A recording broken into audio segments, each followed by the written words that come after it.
Welcome to the Boneyard with Steve Robertson. As always, I am your good friend and host, Steve Robertson, here on the Maroon Friday edition of the Yard. It's been a busy couple days. Has been.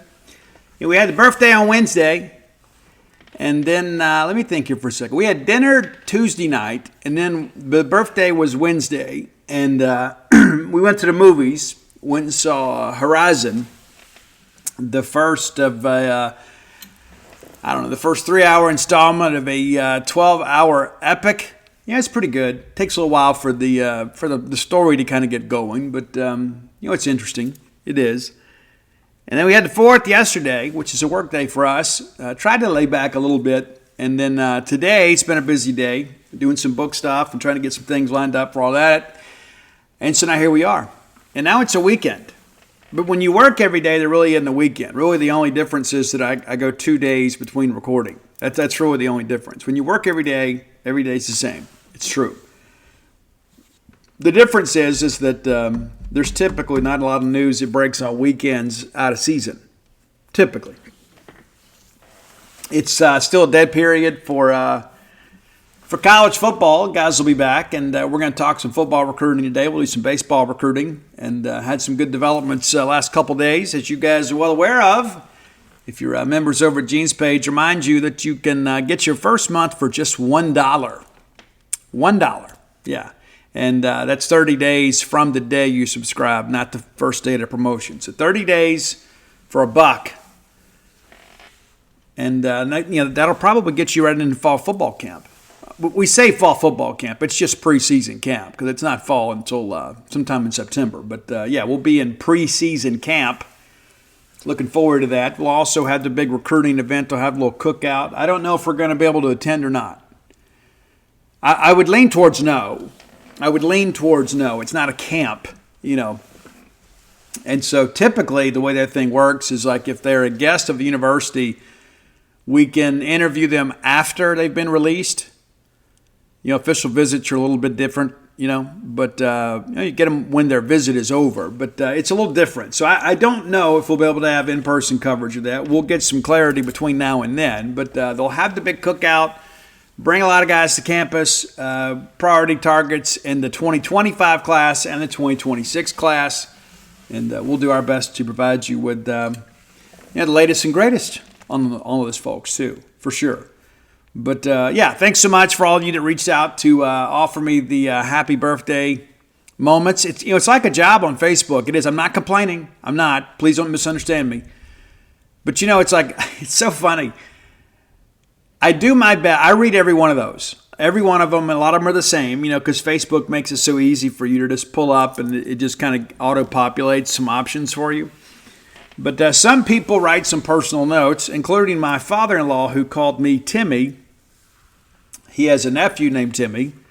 We look nothing alike. He said, "Happy birthday, Timmy." His name is Jerry, so I responded, "Thanks, Johnny." He hasn't responded yet. Dana's oldest sister, Sandy, responded. She's like, "I'm tripping on this," that he doesn't even realize. And it's fine. I mean, I love my father-in-law. I really do. But nevertheless, thanks so much for that. And there's so much of that. I think a couple of years ago, I'm not going to say who because it may embarrass them. And they're very, very sensitive. They're very sensitive. But you know how it is. Like you get hundreds of those messages, right? I mean, you do. And you want to go through and like them all to acknowledge and let people know that you saw their message and basically thank them for their birthday greeting. And it's so interesting, too, because it's really kind of an anthology of your life, right? I mean, it really is. I mean, I enjoy going and scrolling through those messages because, you'll have high school teammates. You'll have, maybe a girl that you had a crush on years ago when you were a teenager. Maybe she's wishing you a happy birthday. 17-year-old, you would be very pleased by that. And there's former players and coaches and things like that. And it's cool. It's like, hey, you go through there and it's pretty nice, But a couple years ago, I missed liking one of those messages. I missed. And I got a message. And this isn't somebody that knows me well either, right? It'd be like if it was one of my boys back home kind of giving me grief, you'd kind of get it. But it was just somebody I know from the Mississippi State family. And they goes, "Hey, you liked everybody's message, but mine. Is everything okay?" And what I wanted to say was, I got all these messages I hear. I might miss one or two. It's not anything personal, but I didn't. I went and found their message and I liked them, and I messaged it back. Hey, I'm so sorry I missed it. Thanks for remembering me on my birthday. And I truly meant that. But, it's so interesting that somebody can turn your birthday into something about them, But such is life these days. But listen, I hope you're well. Hope you got a good weekend ahead of you. And many of you will probably, who took the day off today. Like that was the smart person thought ahead. Like if you're a regular, Monday through Friday worker, you probably scheduled a vacation day for today, Friday, so you get the 4-day weekend. And that's really, really slick, man. And congratulations to those of you that thought ahead earlier in the year and requested that day off so you could have the 4th, the 5th, the 6th, and the 7th off. And it is the 5th. So please afford me the opportunity, even though I have done so. I like to do these things on the show because sometimes people don't know who all is connected to me. Today is my sister, Tara Robertson Foles' birthday. It is. It was my 5th birthday party, and we had it a couple days late, because how it was back in those days. We didn't have the bouncy house and like the Morgan Wallen concert for our birthdays. I don't know what's changed. Well, number one, we were as broke as the 10 Commandments. But I was having my 5th birthday party. Had a few friends over at my grandmother's house. I lived with my grandmother, at that time, and got a phone call that I had a baby sister. Turns out she wasn't the last of baby sisters, but she is my sister, and I love her dearly, and her 3 children as well, and her husband, Gordon. And so if you know them, they're out at Ratliff Ferry a lot. Ratliff's Ferry. I thought about running down there this weekend if I'm ever going to be there, and I still may. You just never know what I'm going to do. But Tara is my sister, and I love her. She was one of the best, and arguably the best birthday gift I ever got, right? Yeah, 2 days after my birthday, and I joked with her. I said, yeah, you interrupted my party. It's true. But, love her dearly, and don't get to see her enough. And he said, but Steve, she's just right down there in Madison, and she is. It's just tough to get together sometimes, especially with this meat grinder of a schedule I have. But the truth of the matter is I need to make more time for family. And so once we get I'm going to do my best to go see everybody as I bump the mic. Go see everybody here in the weeks to come before football season gets here. And I want to be available to you guys too, but I got a family that loves me too. And I need to be with them some too. And so my hope is to get down and see everybody. And trying to get everybody up here to float. Yeah, and you need to come float too. Yeah, we've got some Boneyard listeners floating today. Even Roy and Missy, Roy Samanti, right? Our keeper of the list is floating for the first time this evening. How about that? Matter of fact, when I get done recording this show, I'm headed up there so I can visit with Roy and him for a little while. Yeah, right? Dial 662-268-7601 to get more information, or you can just download the True Rest app and book online. Then it can answer all your questions. And, if you got chronic anxiety or pain or stress in your life, and chances are that's all of us, right? We may be able to help you, right? And we don't just have clients, we have raving fans. We really do. Really do. And I've told Dana before, it's like delivering flowers. Like nobody ever leaves unhappy. I've worked in retail before. Sometimes, you can deliver, 9 rooms of furniture to a house, and all of a sudden there is a nick on the backside of a nightstand for a guest bedroom, and all of a sudden people get angry and want to send everything back. I'm so glad I don't live with that stuff anymore. But, come be a part of that for sure. Probably tomorrow. That's the plan anyway. Probably on Saturday, I am going to get some Bulldog Burger Company to go so Dana and I can eat together there at the spa. I'm already thinking about that. It's like I'm already thinking ahead. This is what I want to do, and I'm going to go to Bulldog Burger Company, and I start thinking, okay, how am I going to plot this thing out? What's my course here, right? I know I'm going to get the spring rolls. I know that before I even go in there because, I've been working hard. I could use a little rejuvenation with my beauty regimen, as many of you could as well, kind sir and madam. But also, I start thinking, do I want the big burger, right? Do I want to do the Sloppy Joe sliders? That's a really generous lunch portion. I love that. But you know what? I might do it for dinner. And when I do it for dinner, I like to kind of let my hair down a little bit, right? So maybe I get the smokehouse. I'm kind of leaning that way right now. The smokehouse, very hearty, tons of protein. I love it, man. Might even shake it up and get some onion rings. Yeah, might do that. But I got to get that chocolate shake to go. Got to do that. Listen, you should follow my example and dine at Bulldog Burger Company this weekend. This weekend. If you're in town, this weekend is Bulldog Burger Company weekend, right? The kids always want to go. You know it's true. You know it's true. Not to wax off here with Milli Vanilli or anything, but yeah, go have a great time there. 3 great locations to serve you. University Drive in Stark Vegas, Gloucester Street there in Tupelo, Lake Harbor Drive in the Ridge and Flowood area. Bulldog Burger Company, the place where people go to meet. M-E-A-T. All right. So let's get into this. We had a commitment yesterday, and it's interesting. It's like I'm going to just kind of lay it out there for you as best I can. I don't know if we have ever done as good a job recruiting the next class this early in my career. Now, I've been covering recruiting since 2004. Yeah, and there's something, we're 20 years into this thing, right? I've been writing about Mississippi State since 97, writing about recruiting since 2004.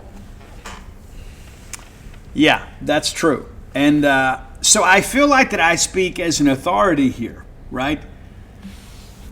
We already have 4 commitments for the 2026 class. We're I don't know, a little over, maybe halfway done, a little over halfway done with 2025, and we already have 4 building blocks for 2026. The latest is quarterback Michael Johnson from Dutchtown High School in Hampton, Georgia.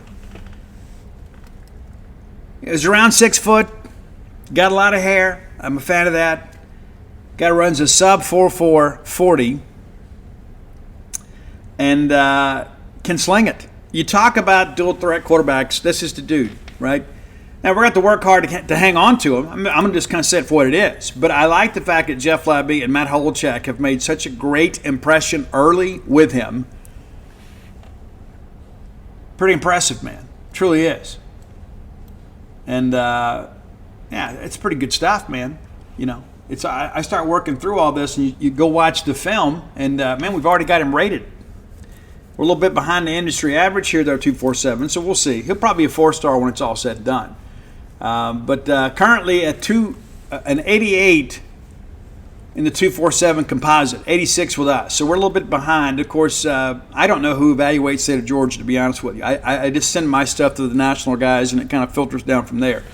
But we still have one 2026 guy we got to get evaluated. That's Iverson McCoy. And they're very conservative in these early rankings, and I don't know that I always agree. But the fact of the matter is this. We have 4 commitments. 3 of the 4 are ranked. I'm just happy to have some commitments, right? I mean, it's like that. How many times did we talk about 2025? It just felt like we were lagging a little bit. We had some things kind of dragging along, and the next thing you know, we exploded. Now, here we are with 4 commitments for 2026. Now, heading into the month of June, we only had 3 for the 2025 class. And I think this really is kind of a sense of the fact the staff is kind of getting their feet under them a little bit. You've had a chance to kind of see guys in the spring evaluation period, see them in camp. Michael Johnson didn't camp with us, but go look at his film. This guy's explosive. I'm eager to kind of see how things develop with him. He's just a sophomore, right? He's a rising junior, so he'll be entering his junior year this year. But you begin to break this thing down, and Michael Johnson. And I'll be honest with you, when the tweet went out, I thought, are we going to take a quarterback this early? And sure enough, yes. Yes. And so double-digit offers already. Mississippi State, Cincinnati, Georgia State, Massachusetts, Purdue, Troy, UAB, UCF, USF, West Virginia. So, yeah, some Power 5 stuff already there. And, again, we're heading into the junior year. Now, you want to get your quarterback as early as possible so you can start kind of building a class around them. So that's a nice drawing card there. And what's interesting, too, you say, Steve, well, it's early. And it is early. But quarterbacks have been committing earlier and earlier, and it's one of the things we'll talk about later in the show too, how the process continues to speed up. But you got Kenny Darby from Airline High School there in Bossier City, also committed. And he was the guy too, came to camp, loved it, was ready to go. His mom was like, hey, I think you need to take a little time to see about things. He goes, nope, I want to play for Coach Bump. And so he jumps in. Jaden Hill from Tupelo and Iverson McCoy. I love Jaden Hill's game. I don't care what he's ranked. And listen, I don't need the offers to validate my opinion. After watching that kid in camp a little bit this year, and then going back and pulling up his huddle video, and I've watched huddle video on all the guys we have, and Jaden Hill, I tell you who he kind of reminds me of, is a little bit like Vic Ballard. A little bit like that. You know, a north and south runner, you know, a guy that can fight through arm tackles and break into the secondary. He's not going to win a ton of foot races, right? But he is a guy, too, that you start thinking about him hammering up there between the tackles and running a little bit off tackle and kind of running up the hash there. And you start thinking about, hey, this is a guy with really, really kind of a one-cut runner in many respects. And I can't wait to get out there and see him this fall. But watching him in camp, I thought he was actually a little more athletic than I anticipated. Well, can kind of flare out there in the flats and catch a pass and tuck it away and get upfield rather smoothly. There are a lot of people that struggle turning the route running concept into just a running concept, right? So he does a good job of making himself a ball carrier after being an eligible receiver. So he's not just, one-trick pony. Obviously we're going to flare it out to him some too, but when you look at him, when you see him, you're going to think, yeah, this is what an SEC running back should look like.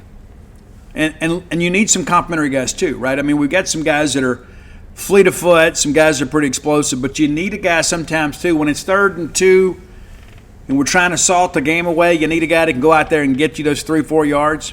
We had that with Woody Marks, more times than not. You need that guy that can move the pile. We've had some good running backs over the years at Mississippi State. I think Jaden Hill is going to be a guy that we talk about in the years to come, provided he stays healthy and work hard, right? Iverson, I had a chance to watch him, and I get it. Like, when you think about how long and lean he is already, and again, he just finished up his sophomore year of school. This is a guy now that knows where he wants to go. He'll have an opportunity to do some big things, and I'm eager to see. I'm eager to see what he looks like this fall. And we'll get out there and watch those guys pretty early. It's weird to think about this. Man, we're going to be playing high school football here in about, 7 weeks? Man, I remember, speaking of that, I remember going to the Red Carpet Bowl. They kick that off every year in Vicksburg. One year it's at Vicksburg High School, the next year it's at Warren Central, and it's a doubleheader, right? And so sometimes I could go see South Panola and Clarksdale play. And so you get a doubleheader of football. And so for a person like me, that was very important. You get a ton of film, a chance to evaluate players, get some pictures, and you kind of maximize your opportunity because they always did a good job kind of bringing in quality teams that were going to compete for something. But, man, it was unbelievably hot. And you guys sit out there for 2 games. And I'd always just find a way to, as soon as I left there, I'd bring an extra shirt, right?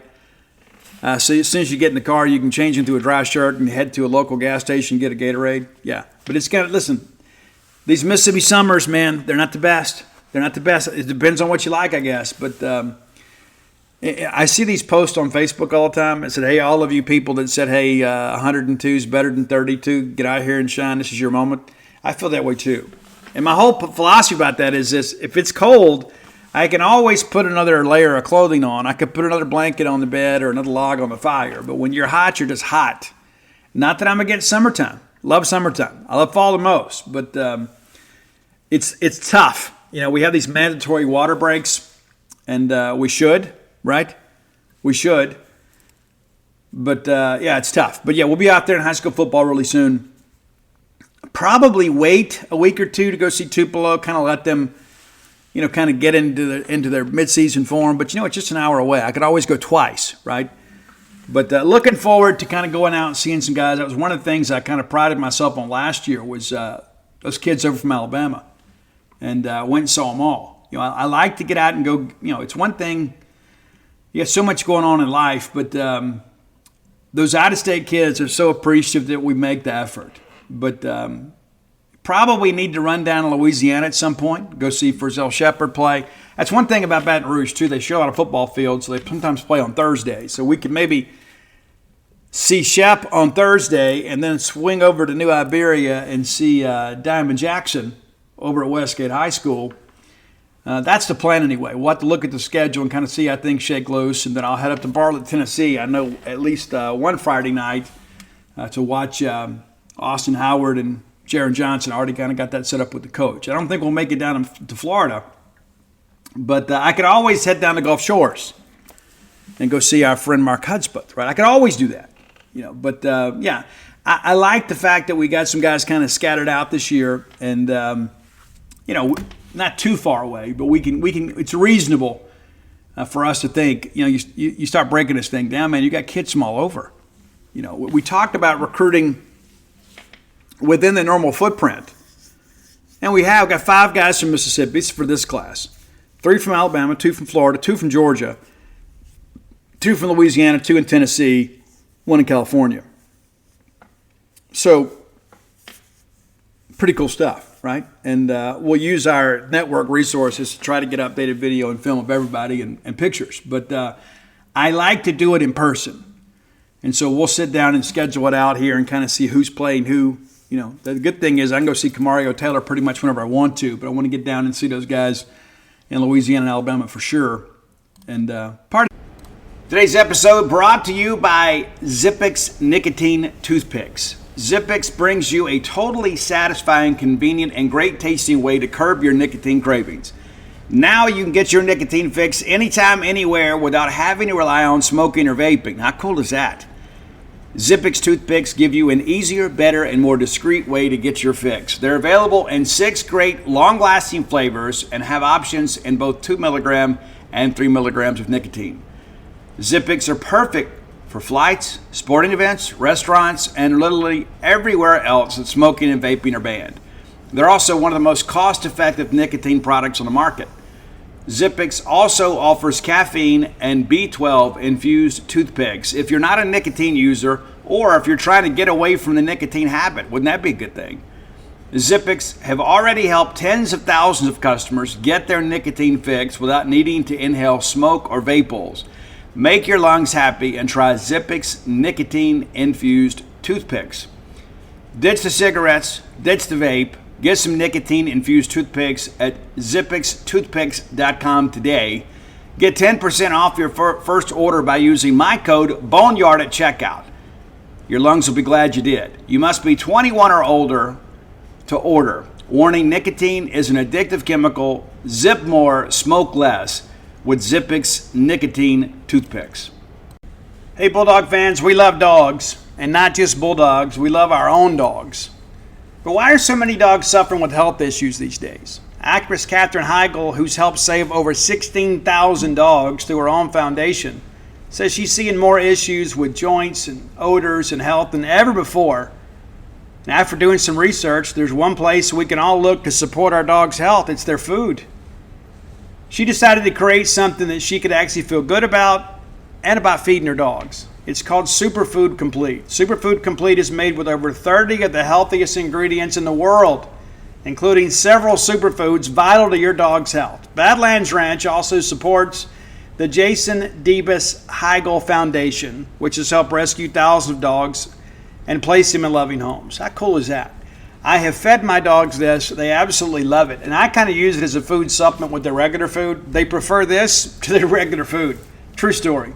Go to badlandsranch.com/boneyard, and you can order right now and get up to 50% off your regular priced order with a 90-day money-back guarantee. How about that? If you want your dog to experience all these incredible things, go to badlandsranch.com/boneyard. The deal. But I like where we are, and with all these commitments as of late around the country, we have dropped out of the top 30. That's one thing that we had talked about, is that we've got to continue to work hard to stay in the 20s, and we do.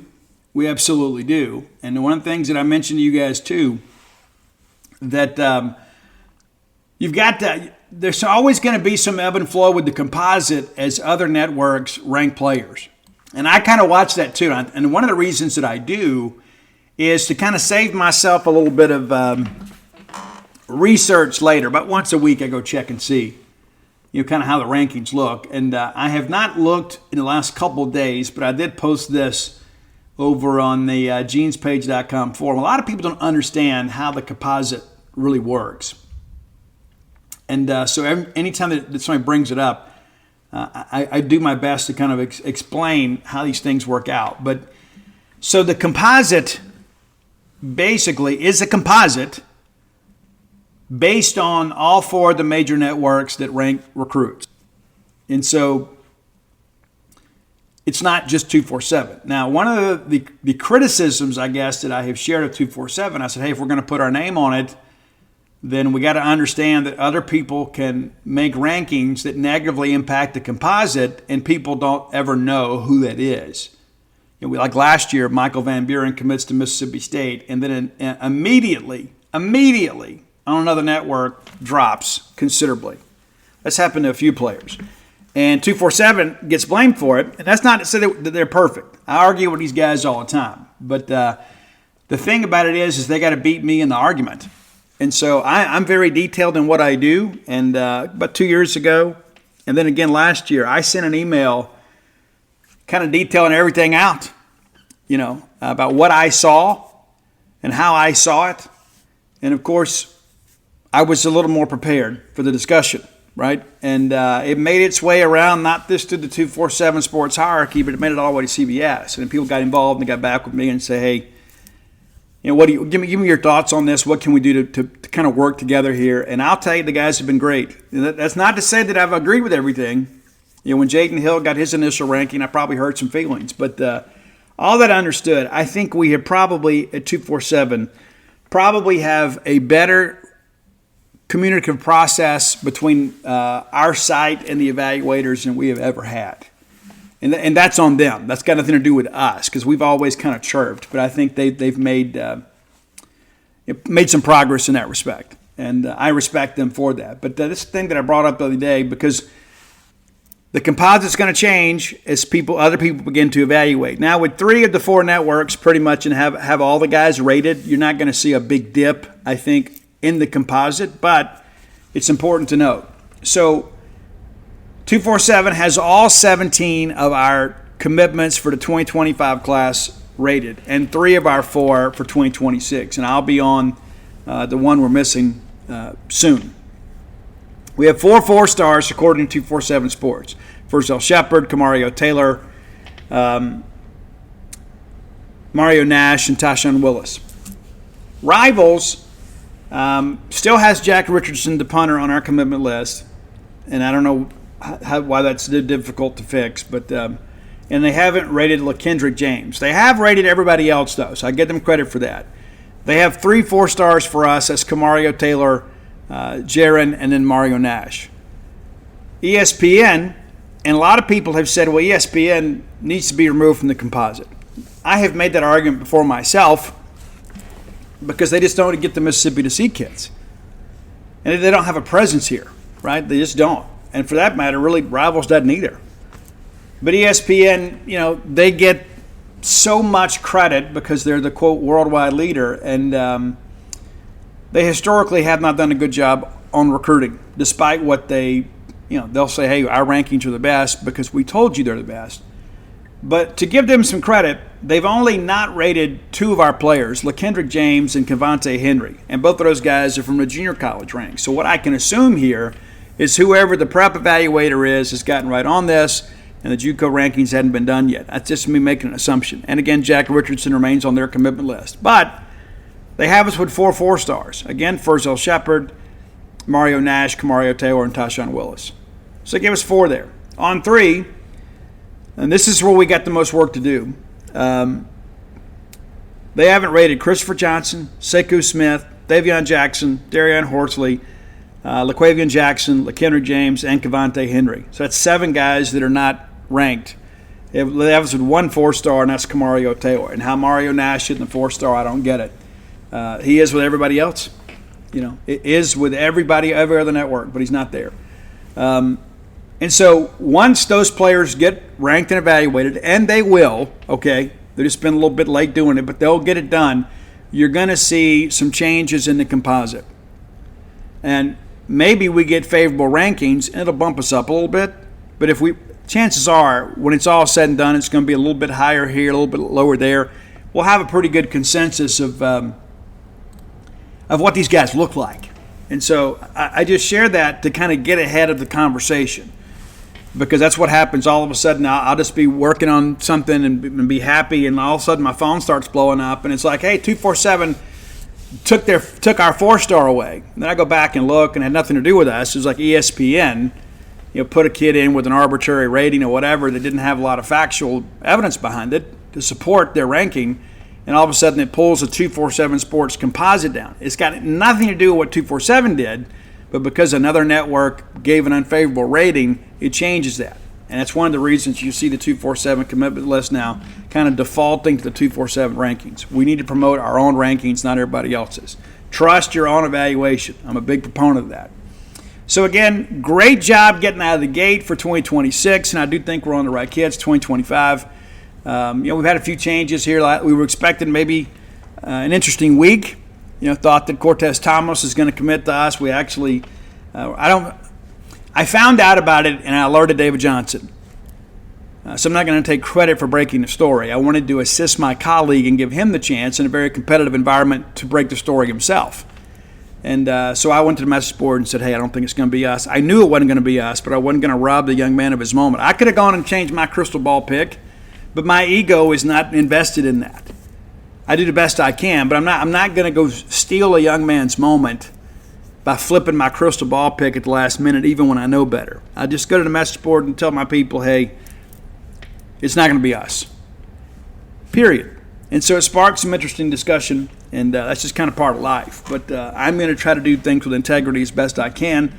And if that means that I got to take a bath on a crystal ball pick, then so be it. I'm not going to rob that young man of his moment. There are a lot of people out there that will. Oh, trust me, they will.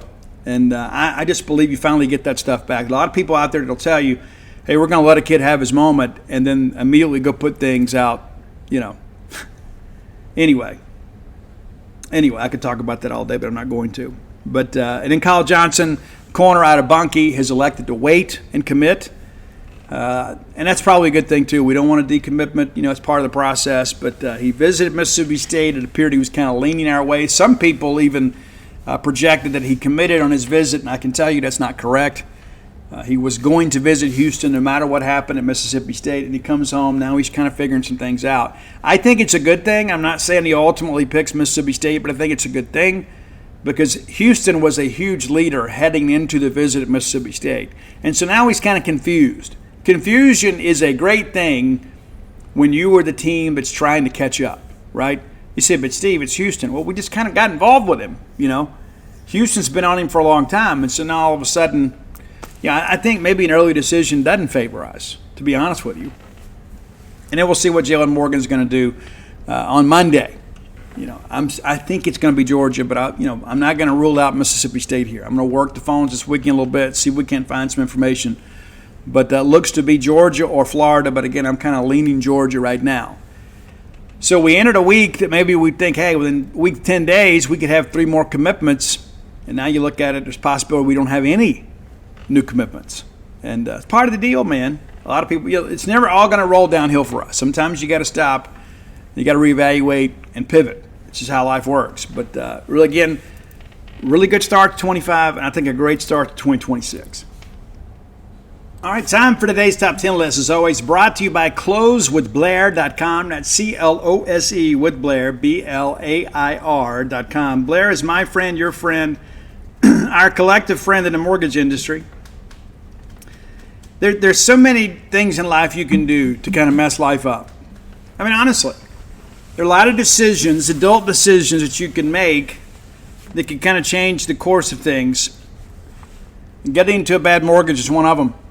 It's true. You can get with the wrong loan officer or the wrong lending group and get yourself into a deal where you're paying more than you should. Let Blair Chandler help you navigate through all that stuff. 601-500-2344. 601-500-2344. 23 years of experience. Nobody stays in a meat grinder of an industry like that for 20 plus years without being a closer. Coffees for closers. Blair gets you through an IV. Thus the name Close with Blair. Follow him on social media. You'll be glad you did. Whether you're looking for a game day condo, again, which may prove to be more affordable than you think. Could be your future retirement home. You could come here and be my neighbor. I mean, it would take some effort because I'm out here in the sticks. But understand that that may be an option for you, and maybe you just need somebody in the family to say, you know what, let's look into this. Let's at least try. And if you're looking for your first home, or maybe it's a second home, maybe it's a life reset for you. I don't know what's happening in your life, but remove some stress and anxiety from things by working with Blair. One less thing to worry about. You can just kind of give all your documents to him and let him go to work. And then he'll let you know when it's time to close. If he needs some other information for you, he gets it. But the reality of it is you need to deal with a professional. That's exactly what you get with Blair Chandler at closewithblair.com. Okay. One of my favorite modern rock bands released a new single about a week ago. And they have had a couple of singles that have prompted me to kind of revisit our list. Now, this band was originally born out of the band Slaves. We've done a top 10 for them. I love the band Slaves. They are no more. And the Slaves were basically built around the phrase that they're slaves to addiction. They're guys in recovery. And they elected to change the name when they got a new singer, which was great. Great. It's now Rain City Drive. And so basically, Matt McAndrew, if you watch The Voice, he was the runner-up a couple years back. He fronts this band. And one of the things I like about it, there's still some element of the Slaves material. Like there's still some of that R&B feel in addition to it being a rock and roll band. But in addition to that too, I think they're a little more of a serious band, right? Like the old days, Slaves was like, we are so Michelle Branch and my soul is empty and filled with white girls. There's a lot of silliness with some of that. I liked it, but I like the new stuff more. And so we're going to update our top 10 list from the Rain City Drive. And again, if you're fans of The Voice, you probably know Matt McAndrew, and you probably wondered what happened to him. Now you know. So here are my top 10 Rain City Drive songs. And there's a couple new ones on here. Probably changed a couple things too. Number 10, a collaboration with a new rising alternative rock band, Dayseeker. It's a track called Medicate Me. I do like it. I like the duality of the vocals on this. I think you'll dig it if you know Dayseeker and you know what they've done here. They're a band that's got some potential too. In my estimation, their development, they're a little bit behind Rain City Drive, as you'd expect. Kind of newbies on the block. But I dig the track, Medicate Me, number 10. Number 9, it doesn't matter which version Roy uses here. I think you're going to like this one. It was released as just a single. It has been reimagined. They've done it acoustically.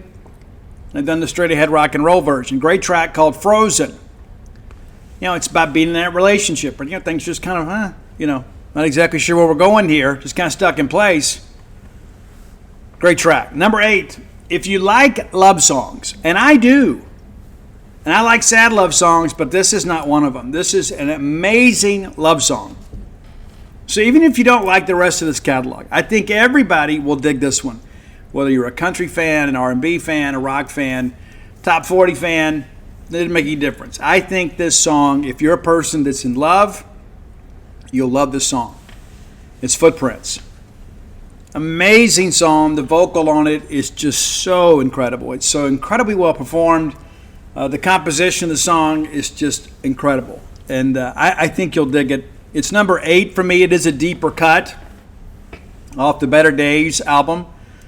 But super, super, super, super good. Number 7, Cutting It Close. I believe that was the lead single off the self-titled album. I believe that's correct. Like this one a lot too. It's a little more upbeat, up-tempo. It's a traditional rock song. I think you're going to like this one an awful lot. Number 6. Now, I would recommend listening to this is actually the first real song on To Better Days, and To Better Days is like an intro into the song Prayers, which is on our list here. It's kind of got a little bit of a dance element to it too. I like the electronic in it a little bit, but I like the fact that it sounds to me like they sampled a voice and then used that as one of the tones for the keys. That's to me. It sounds like the old days when we used to sample stuff. Well, the old Prophet 2000 back in the early 90s. And like you just record somebody singing, holding a note, and then you upload that to your instrument, and then you play that as the voice. A great track called Prayers. Love it, love it, love it. Number 5, and this is a relatively newer track. It was on Sirius XM Octane for a while, so you probably know this one. Of course, this was off the Rain City Drive self-titled album. Dig this one a lot too. It's maybe I'm wrong about that. It's Waiting on You. Yeah, it was the first track on that album. Waiting on You. And I like the vocal in this too. It's kind of got some. I don't know if I could even say it this way, but it may be a little Journey in the composition. It's difficult to kind of pull that out, but like kind of there's some staccato. And there's some things vocally in the cadence that make me kind of reminiscent of some early Journey stuff. But it doesn't sound like Journey, like the instrumentation doesn't. All right, number 4, and this song came out about a week ago. I love this song. I posted it on Facebook earlier. Reminds me of my dad. Lost my dad when he was 57 years of age. And it's tough, man. It is. And this song, there's a line in here, there's some lyrics that really, really, really pulled that emotion out of me. And it doesn't matter if it's your dad, your mom, somebody that you've lost. And it may not even be somebody that you lose eternally. It could just be somebody that's no longer in your life. And the song is, it's called Never Bloom. And what it means is, what it talks about is that, it's like, I hope I made you proud, even though you never got to see my flowers bloom. It's great. It really is. It's super, super, super introspective song. It is up-tempo. It's not necessarily a ballad, but the vocal arrangement in the verses, I think, is really, really good. I think you're going to dig it. And again, there's some songs out there that just kind of put a hook in you, right? This is one of those ones for me. And I said, I got to talk about this song. I absolutely love it.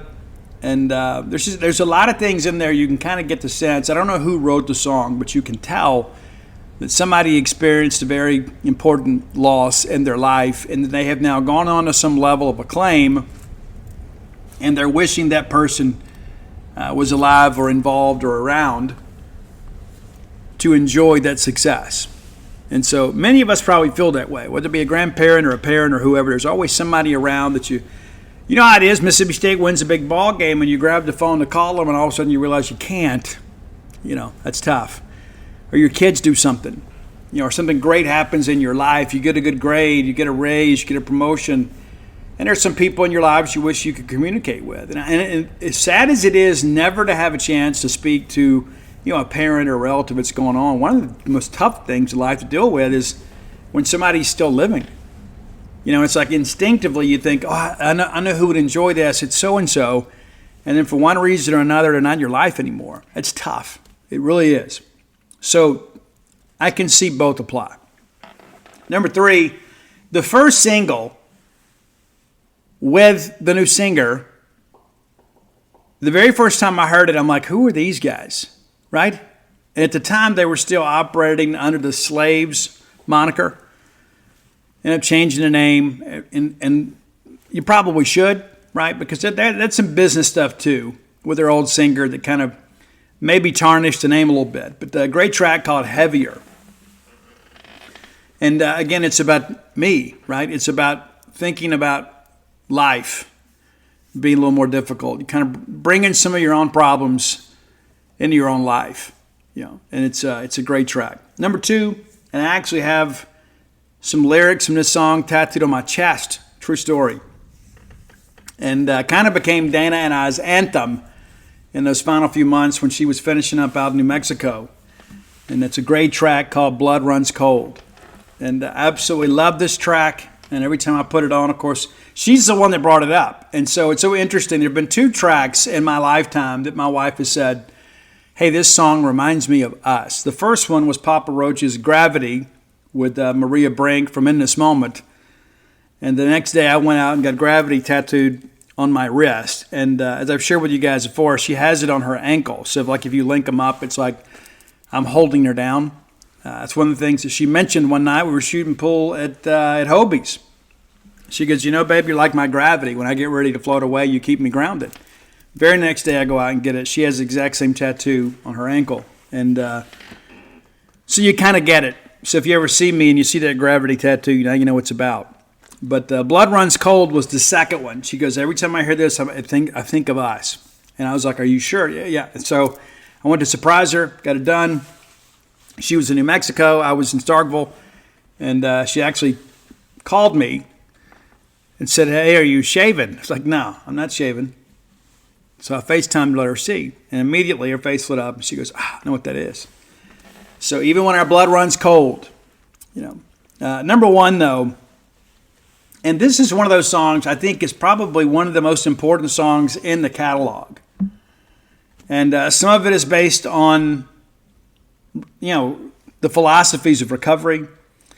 But I think everybody in the world probably at some point has felt this way. And it's a song called Talk to a Friend.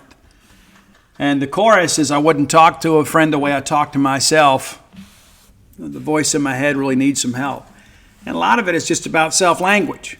And there are a lot of people out there that could benefit from having a serious one-on-one conversation with themselves and kind of begin to get some self-awareness. But it's so much of that, too, is so damaging, right? We tell ourselves all these things. I got people in my life. I mean, I'm guilty of that sometimes, too. It's like, if you speak it, sometimes you begin to believe it. Even if it's just internally. It's like, I'm never going to get out of this. And you know what? Chances are you're not, if you believe that. I've always been the kind of person, and maybe it's because I am somewhat of an optimist in life. I have always believed I will find a way to get out of this. I will find a way to make this work. I'll figure it out. I'm not going to die here, right? That's the way that I've always felt. I will find a way. God will provide a path. And I will find it, and I will follow it with all that I have, and we'll get out of this. That's how I feel. There are other people in my life, especially dealing with people in recovery, they're like, it's just too hard for me. I just can't do it. Well, you're already defeated. It wasn't too hard for me. I'm not special, right? And it doesn't just equate to substance abuse. It's everything in life. There are a lot of people that are scared to try.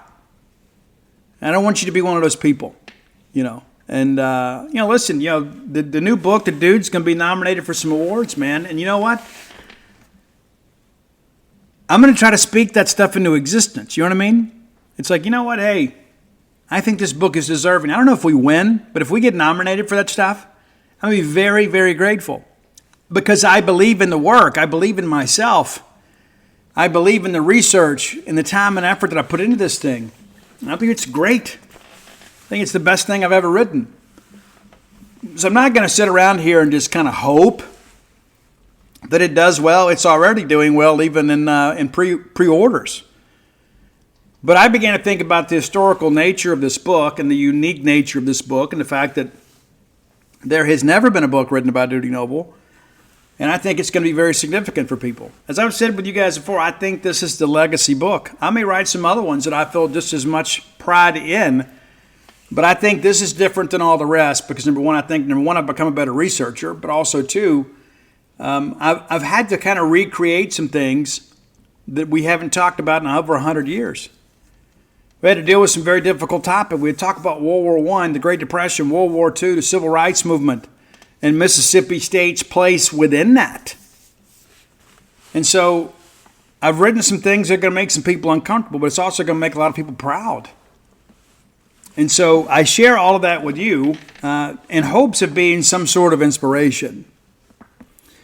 You know, as I've shared with you guys before, like if I found out that I was going to have to be the president of the United States, which would be difficult to do because I'm never going to get my hair cut. But nevertheless, I think in about a month, I'd probably have a pretty good handle on what I need to do. Because I believe in myself. I do. And some people would say, oh, you know, it's just so narcissistic. No, it's not. No, it's not. You're just a fatalist. Person, you don't believe in yourself. You don't believe in yourself, so you wish other people didn't, so it lets you off the hook. I'm not going to do that. I believe in myself. And I hope that you do as well. I got a lot of people in my life that I draw strength from. I do. And I'd say one of the things, this is going to sound kind of weird and new age or whatever, and that's fine. I don't care. I'm just going to say it. You know, there's sometimes, you know, we talk about our hands being healing, right? I mean, even think about, in religion, in every major religion, it's like, the healers went and laid hands on people. There's healing power. And even if you don't believe in all that stuff, there's something about the human connection. And it's just like the other day, I went to lunch at a cafe, and I could tell that my server was stressed. I could just sense it in her countenance. And I reached my hand out, and she put her hand in mine, and I said, "It's all going to be okay. It's all going to be okay." And all of a sudden, she began to smile. And I was trying to basically give her some good energy, right? Kind of replace what had been exhausted. And I think that's one of the things we have to do with each other. This lady's a stranger to me. It's to help each other. There's only so much energy in the world. I firmly believe that. But, we can pour into other people. Because there's a lot of people, too, when I'm really down, I'm kind of depending on them to help lift me up. And so, but a lot of that begins, a lot of this depression and self-doubt, a lot of that begins with that internal conversation we have with ourselves. And that's really what this song is about. Talk to a friend. I think you'll dig it. I love this band. I can't recommend them enough. But it is not for the faint of heart. I mean, it's, it's modern rock, It's not Buddy Holly or anything like that. I mean, it's Pat Boone. It's modern rock. So you need to understand that going in. But I would put them kind of in that whole Bad Omens type vibe, Memphis Mayfire. If you like those bands, I think you're going to really dig Rain City Drive. So be sure and check them out. If you have ideas for the top 10 list, reach out and let us know. Best way to do that is find us on social media. I'm on all forms of socials, @Scout Steve R. And then Roy, the keeper of the list, Dogmatic67, DAWGMATIC 67. Also, you can find our great list on Spotify. Just subscribe. Be great. And our list will auto-populate. I have people like parents of players. I've had players that have told me this. I love a top 10 list, and I love learning about new bands. I love being reminded of old favorites and learning about new bands. And so while it may not be for you, it is still a segment of the show that a lot of people enjoy. I had a lot of people come to book signing and say, "Man, I love the top 10 list. Appreciate you doing that." So there we go. It's one of those things that's been with us now for over 4 years. We started doing this during COVID. Now here we are 4 years later. And that's the cool thing about new bands and other bands that release new materials. We can kind of go back and revise those lists. So there you go. I just called an audible today. We had something else lined up, and we decided to do this because that song's got, made such an impact on me. All right. Next segment of the show brought to you by Campus Bookmart, a Starkvillian institution. Campus Bookmart's been doing it for a long, long time, and we know why. When you do good work, you get good customers.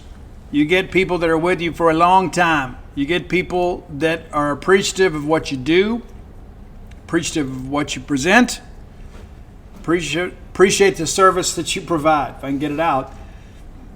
If next time you're in town, go by and check them out. You'll be glad you did. In the event that you can't make it to town, perhaps you live out in a mission field beyond the great state of Mississippi, you can visit them on the World Wide Web at campusbookmart.net. Now, it's very important to support Starkville even if you can't get to Starkville. Support Starkville's businesses. It is one of your favorite places in the world, and let's keep Starkville thriving.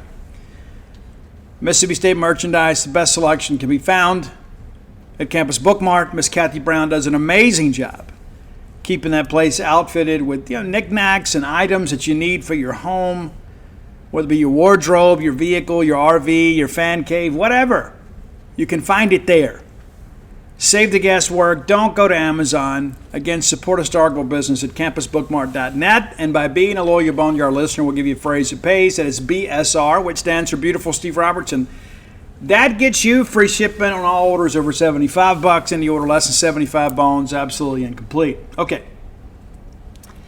Now, we are kind of keeping an eye on these recruiting visits. Like kind of the guys that visited us, kind of where are we with them? And so there have been some commitments to other places. And so let's run this down, okay? Just because I want you to be apprised of this, because maybe you haven't paid attention. Maybe you've only been acutely aware of what's happening with Mississippi State.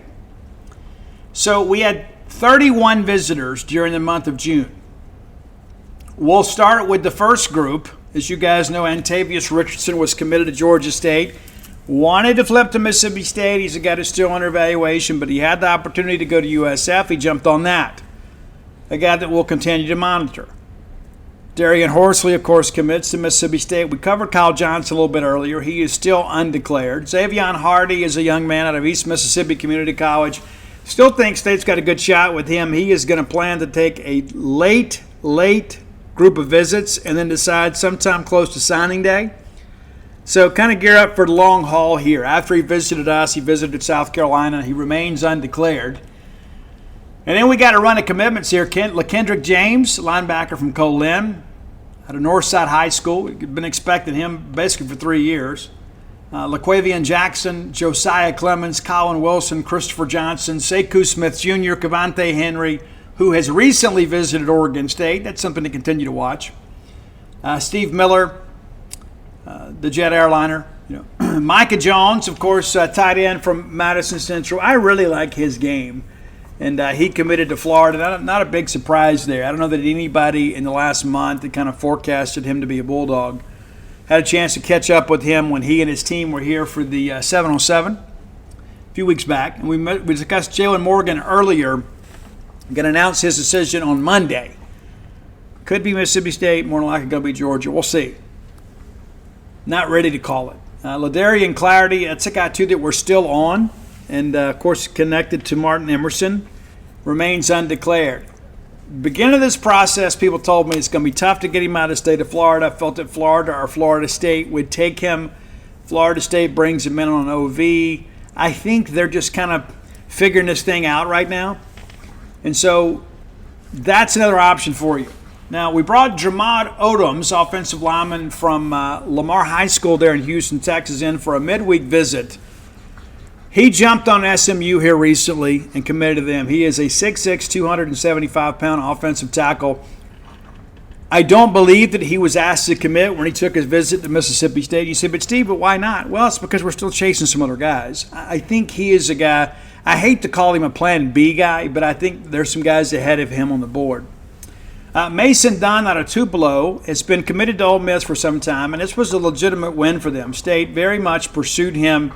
He did take an official visit to State and then has maintained his commitment to Ole Miss despite that visit to State. Devin Ferris, another guy that is committed to SMU from Houston, Texas. So give the Mustangs some credit for doing a good job down there. And they should. It's the home state. But, hey, reality of it is they're making a jump to the Power 4 these days. And so they're going to have to go out there and recruit head-to-head with schools like us. But he's another guy that State did not push for his commitment on his visit. Davian Jackson, A.J. Rice, Austin Howard, all Mississippi State commitments. Of course, Howard and Jackson commit during their visits. Ramondo Johnson from Monarch High School, originally from up around the New Jersey area, remains committed to West Virginia. Just not a guy at this point that has kind of figured it out. We'll see how things go. And he is a bit of a tweener, to be honest with you. He is a little bit of a tweener, so it'll be interesting to see. I think he's going to bulk up and play inside. He's listed as an edge. I think probably the closest he gets to an edge is playing a 5 technique, kind of like Jaden Cromedy did. Frizzell Shepard, of course, commits on his visit. Jaron Johnson does as well. Tyshawn Willis has been committed for a long time. Matter of fact, it took us longer to get him than I expected. He finally does it in the spring, but he was a guy that State was on very, very early. Mario Nash Jr., of course, no real surprise if you followed his recruitment over at genespage.com. Some other people out there were worried, not me. Kevin Otis, defensive lineman, 6'2", 285. He is not your prototypical Power 5 guy. I mean, he's a Power 5 guy, but when you look at the offer sheet, he's not a guy you look at. He's not Fletcher Cox. Okay, he's not Chris Jones. That's not who he is. He may be Josh Boyd, but I don't even know if he's got the wingspan of Josh. But I like Kevin Otis' game. But this is a guy we've been expecting to commit to Mississippi State for some time. Still think that happens before the summer is out. Cortez Thomas, of course, surprised us this week. We said a lot about that already, but that was the guy too. Again, Cortez is a guy that's got a lot of talent. The State stay on him. I don't know. I mean, will he have an opportunity later? He's already taken his official visit. We'll see. Kamario Taylor, no question there. And then Tyler Miller, of course, committed to LSU. Ole Miss and State both still heavily in pursuit of him. If I had to call it right now, I would say he sticks with LSU. But as we get through this thing, as we get closer to December, how does he feel? He does have some people kind of in his ear that have kind of said, hey, listen, you need to go out of state. You want to get to the National Football League. And I would argue, Charles Cross came from your same high school. It was a first-round draft pick, but it is what it is. And then there's Tyler Lockhart, and I think this is going to happen sooner rather than later. I don't think he takes it into the season. I do think that he commits, and I think that's one of the reasons on the Ole Miss side there was some urgency with Cortez Thomas. As I said on this show just a couple days ago, anytime that there is a punch from one of the in-state schools, there is going to be a counterpunch. It's how it's always been. So State kind of on the month of June, and then on top of that, Ole Miss lost a handful of commitments, and they were getting absolutely crushed by their own fans. They needed something to go right, and they go out and they win a big in-state battle. And I think, to be honest with you, I think that they expected to have all of us waiting with bated breath, and then Cortez picks Ole Miss. And I really believe that. I think the whole thing was a little bit of a setup, and your good friend and host was able to kind of sniff that out, and so let you guys know ahead of time. So I think maybe we took a little bit of sting out of the actual announcement, but he is a very good player. And I think the folks up the road know that Tyler Lockhart, who is the highest-rated defensive player in this class from Mississippi, is about to commit to Mississippi State. So you got to do something. You got to get a win somewhere. They did, tip of the cap. If I had to pick between the two, I'd take Tyler Lockhart. But I like them both. I'd love for Cortez Thomas to be in the class. He didn't lose any value in my eyes just because he committed to the other team. But, I think Lockhart is a guy that's going to make a move this month. I don't even know that it goes into August. I think this probably all happens here in the next couple of weeks. You can't get him back to campus because we're dead right now. But, I think you can kind of get this worked out. And that'll be another big win for Mississippi State. And so then that leaves you, okay, so what's left in state, Steve? I'm so glad you asked, right? Let's run through that. Obviously, some names out there but there's not a lot left in the top 25 that in the state of Mississippi that State is really on, right? But let's run through it. We'll start, maybe around 20. Yeah, we'll do 20. Okay, we'll start at 20. Matthew Parker, State not really on him, offensive tackle from Jackson Prep, committed to Vanderbilt. Congratulations to him and his family. Kenzie West from Hartfield Academy is currently ranked 19th. That's a new entrant. I hadn't had a chance to watch him. I did watch some of that Hartfield Academy stuff earlier, and they're stacked. They got some dudes. Trey Kinkle from Holly Springs. State has not offered him. It's one of those things, too, where he had every opportunity to come to town and camp and visit with the staff and never came. So it doesn't appear there's a lot of interest on his side. And the thing when that kind of thing happens, I always feel like there's somebody involved in the process that is pushing a kid to one school or another. I may be completely wrong about it, but that's how I feel. Doesn't necessarily mean it's a member of their coaching staff. It could be somebody within the family. You just never know. Maybe there's somebody up there that wants him to go to Ole Miss. We mentioned Micah Jones earlier. And of course, Mason Dunn talked about him. London Simmons, really like him. He's ranked number 15 in the state of Mississippi. He's almost a 4-star. But committed to Alabama now. And he was the guy we didn't get a lot of information on early. When this Hartfield Academy thing exploded, a lot of people were like, there's this guy and that kid. London didn't have a lot of heat early. And now he's headed to Alabama. So that's clearly a miss on behalf of the recruiting analysts around the country, including myself. And then his teammate, Reginald Vaughn, ranked just ahead of him. And to be honest with you, I like London more than I like Reginald Vaughn because I think London has a true position. At 6'3", 295, he is a true 3-tech. When you watch him, you can see his build and see how he plays. That guy's going to be inside. Going to probably do a good job. Reginald Vaughn, though, 6'2", 257, I don't know that he has the length to play on the edge. I think this is a guy that bulks up and plays on the interior. Is that at Mississippi State? Is that at Southern Miss? I can't call it right now. I know State's been on him, but he hadn't been a guy that's been kind of in the conversation much here as of late. Andrew Maddox, ranked 13th, headed to Ole Miss. No surprise there. We mentioned Cortez Thomas. And there's Anson Lewis. He was scheduled to take a visit to Mississippi State. And what's interesting with Anson did a great year last year for Columbia. Played for a state championship against Louisville. And Louisville just had more athletes on the field. And they won and deserved to win. Anson's now supposed to be going to Oak Grove. But Anson was the guy, too, that got hurt last year. And it took him a while to kind of get going. So he really hadn't worked out. Like in the spring evaluation period, he's not working out. He's recovering. He's not being lazy. He's recovering. Didn't do a lot of camps this summer. Did some. Didn't do a lot. Didn't camp at Mississippi State. Had he camped at Mississippi State, I think he's probably a commitment to Mississippi State right now. I think it's one of those situations where you just want to make sure, right? You want to see him run. You want to see all that happen in person. And, of course, this is a new staff that wasn't here last high school football season. And so I suspect that he is a guy will take an in-season visit. And I think Mississippi State's in a good position there. Jacoby Hobson, love his game. He's headed to Ole Miss. And again, tip of the cap, it's good recruiting by them. They get his brother up there, Janoris.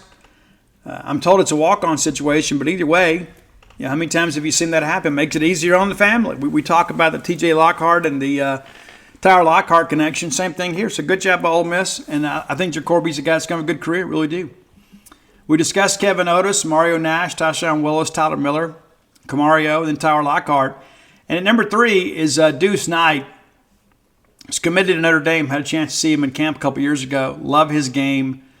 But I'll be honest with you, I would take Camario. For what we want to do, I think Camario fits what we want to do. I would have loved to have had Deuce too, but I think he is really more of a pocket passer. I don't know that he is the running threat Camario is. Number 2 is Keelan Deere. Expected him to go to Alabama. He was a guy early on that kind of surprised everybody by jumping on the Ole Miss offer. About 2 weeks before he committed, we found out that was about what he was about to do. The same people now are telling us that he's getting ready to head to Alabama. And there's Caleb Cunningham. A lot of people now projecting him to go to Alabama. And that's the only real concern that I have is because of proximity, right? We've always felt that they would stay close to home. Well, it's not that much further to go to Tuscaloosa, right? And so that's a concern. And I still think ultimately if Mississippi State puts a great product on the field this year offensively that Caleb is going to be here. But he has blown up. He's taken some visits, and he's just very impressionable. He's working through this process. But, yeah, I think in the end it'll boil down to Mississippi State or Alabama. And I think Mississippi State's chances weigh heavily on how well they play offensively this year. I think that's very, very important to understand.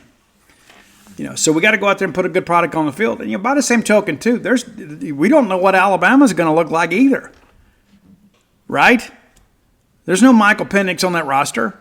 Michael Penix, of course, was a Heisman finalist last year. And so we don't know what that new look Alabama offense is going to look like.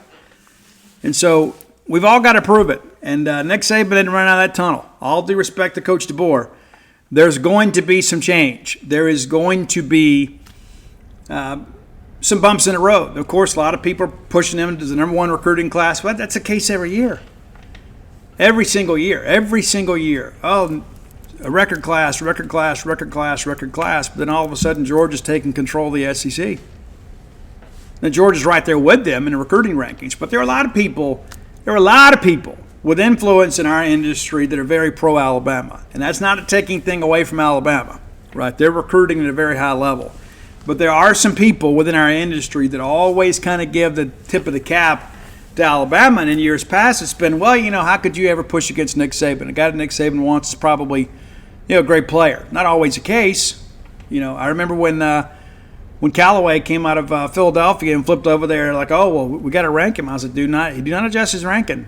Don't change it just because he's going to Alabama. And then lo and behold, he's back and ended up at Old Dominion. So Nick Saban missed on some kids too. Just didn't miss on many. Well, now Nick Saban's not there, and so that's the thing that I've asked some of our people in our industry is like, I'm supposed to give Caleb DeBoer the same grace that I gave Nick Saban. I'm not willing to do that. I mean, that Alabama offer doesn't have the same value that it did when Nick Saban's there. And again, all due respect to Coach DeBoer, he hadn't proven it in this conference. He did a great job at Washington, but I'm not just going to sit back and say, well, yeah, they're the number one class because it's Alabama. I'm not going to go make the math work to support the narrative. You understand what I'm saying? So there's going to be some change, and I will not be the least bit surprised if Alabama to lose a couple games this year. Just kind of how I see it. And we're going to get into previewing those SEC teams here very soon on the show. Hey, we got 14 of them to talk about. As we get ready to prepare for the season, it's like you look up all of a sudden, it's like, man, it's like 8 weeks. 8 weeks before we play college football. It's rolling right by.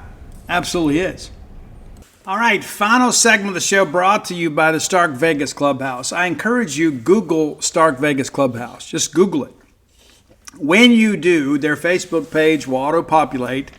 You can look through all the great pictures and see all the fine amenities that are available to you and your guests as you stay at the Stark Vegas Clubhouse. If you're bringing a large group or you're contemplating that, let me tell you, the best place to stay in the Golden Triangle, Stark Vegas Clubhouse. Doesn't matter if you're coming for a golf event or a baby shower, whatever, bachelorette party, whatever you wanted to do, you can handle it right here at the Stark Vegas Clubhouse. Maybe it's a family event.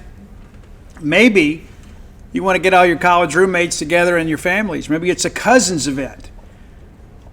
Plenty of room for everybody to feel comfortable and have a great time. Got the full-service kitchen, got the wet bar, full-service bar there. Also, to that great back porch area. It's a great place to sit and have an adult beverage, watch the sunset, and then maybe go fire up that fire pit, sit around the fire.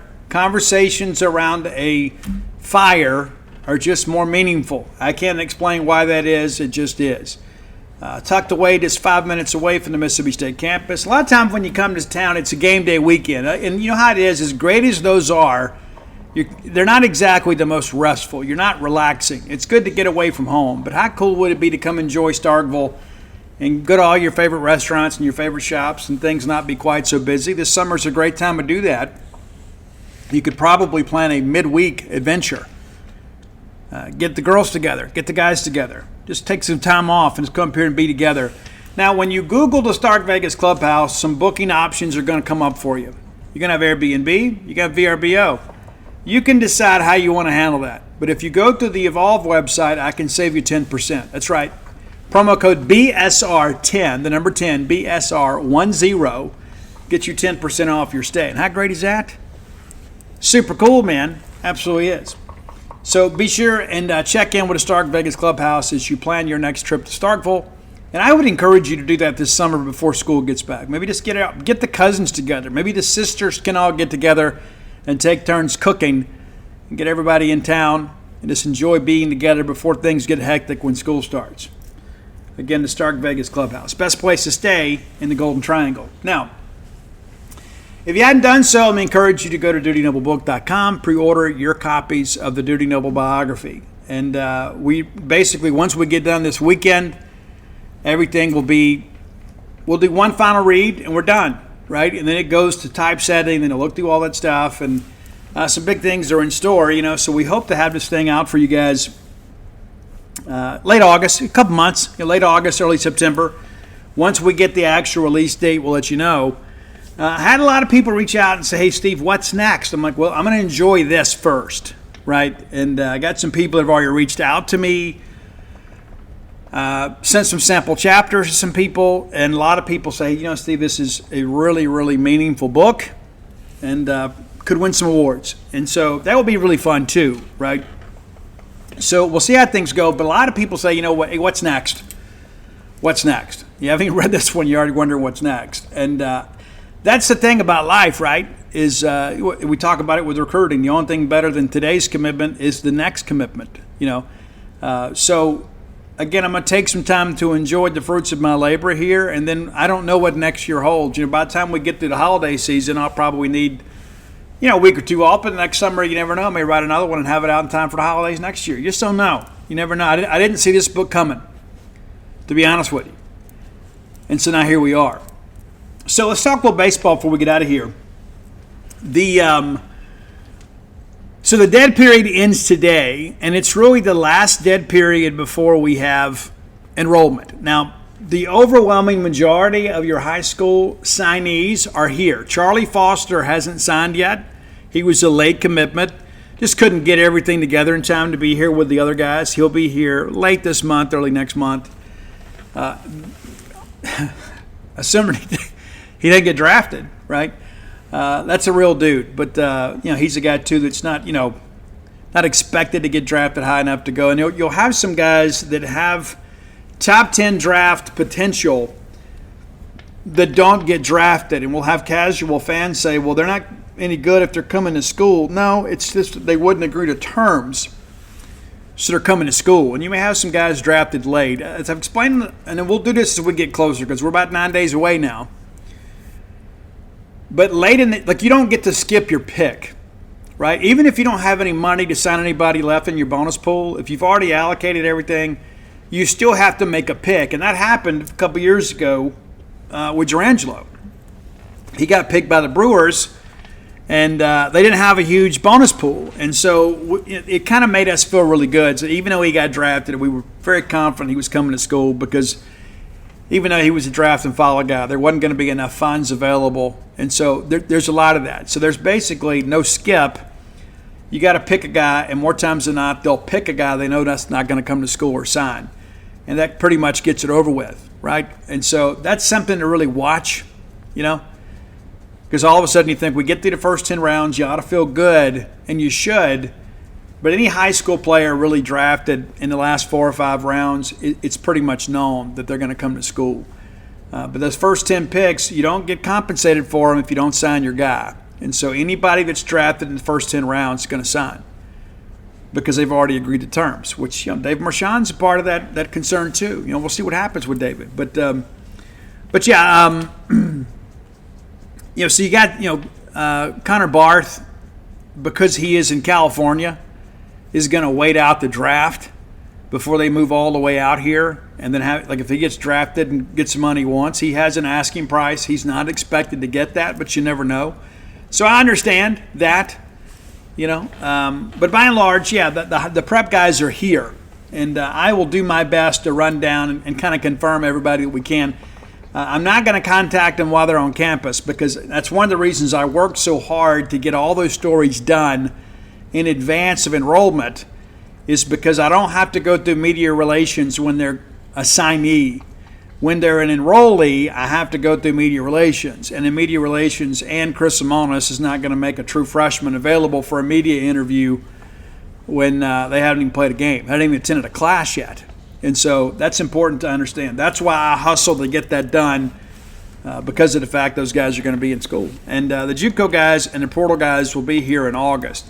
And so we still got some work to do in the portal, and probably looking at 2 to 3 more guys. Now, if Dante Nori, who is an absolute stud, if he elects to come to school, that may change your priorities a little bit. And there's a handful of guys out there that we're on.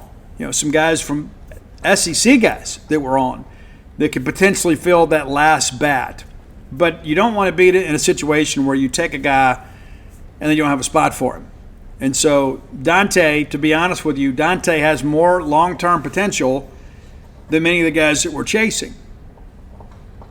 That's how significant he is. But he's that athletic. This is a guy. You remember how Enrique Bradfield kind of changed the game at Vanderbilt? And Dante's got more power than Enrique did and does.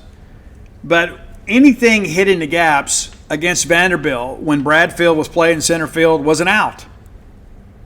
It's the same way with Dante. Anything hit, and I would venture the foot race between those two, you could probably sell tickets for.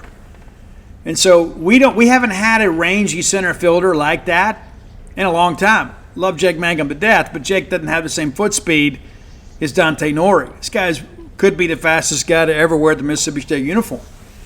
That's how significant that is. And if you don't get him, you got to have somebody else that can play center.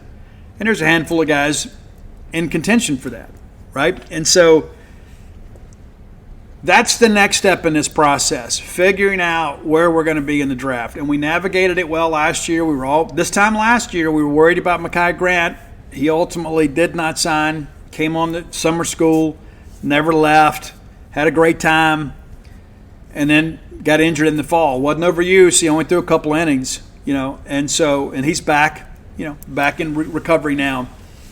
So the next step for us is navigating through this draft. And it's going to be a 3-day process, runs the 14th through the 16th. We'll preview the draft next week, kind of get you apprised of that, kind of what's expected. We'll do that on Monday's show, just so you guys know. We'll kind of update you as things go along. And, again, there's some other guys out there in the portal that are just trying to create some leverage, or some guys that are committed to other SEC schools that are going to get drafted from the portal, right? They're committed from the portal. They will get drafted. And so there will be another rush. And then some of those guys, too, that happened a couple of years ago. We had Bill Lee coming in from Mercer, and then he got drafted late and signed, and we weren't expecting that. Aaron Nixon didn't get drafted last year and then signed an undrafted free agent deal. And that put, again, that was an issue with us much of the year. We didn't have that true natural closer because you lose Grant to injury, you lose Stone Simmons to injury, and then Aaron Nixon goes in a draft. So that's 3 of the guys you expected to kind of really compete on the back end, not available, right? And so once we get through the draft and things begin to settle, there will be another wave, right? Not of guys going in the portal, but another of commitments and signings and things of that nature. So could we pick up a commitment this week? Well, we could. We could, because a couple of the guys that we're chasing are not draft eligible. So the draft means nothing to them. It's just a matter of them kind of getting through this process. And again, with no visits through today, things will pick up here in the next few days. We'll have a handful of guys come in next week. And again, some of those guys not draft eligible. So I suspect you'll get a commitment next week. I suspect you'll get one. You could get 2, but I suspect you'll get one next week. And then we'll kind of see how the draft plays out. It's crazy to think about that. I mean, it truly is. Like, today's Friday. We're 9 days away from the draft. Is that right? Am I reading my calendar correct? But that's the next big thing, right? So I guess we'll do the draft later in the week next week. Every day runs together. But that's the next big hurdle for us. Because once we get through the draft, now we know who our current team is and what spots we have to fill. We had several when this process began.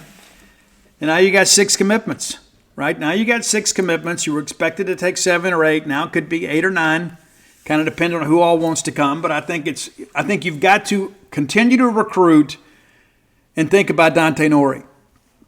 You can't just all of a sudden, now Dante is drafted, so now let's go find somebody. You got to work through that now. And maybe you don't push for the commitment now. And maybe that kid's a guy, too, that may be draft eligible. And so that's something to continue to monitor. But got to get a couple more arms. Love what we've got in Jacob Pruitt. There's some other guys out there, too, that we're on that also have the potential to be starters. And a lot of other people out there, a lot of the naysayers say there's nothing left in the portal. There's a lot left in the portal. A lot. And I would say State's probably on about a dozen guys for these last 3 spots. I would say that's probably a good assessment. Probably about a dozen guys, and then again, there will be a few more that may pop up if we're interested.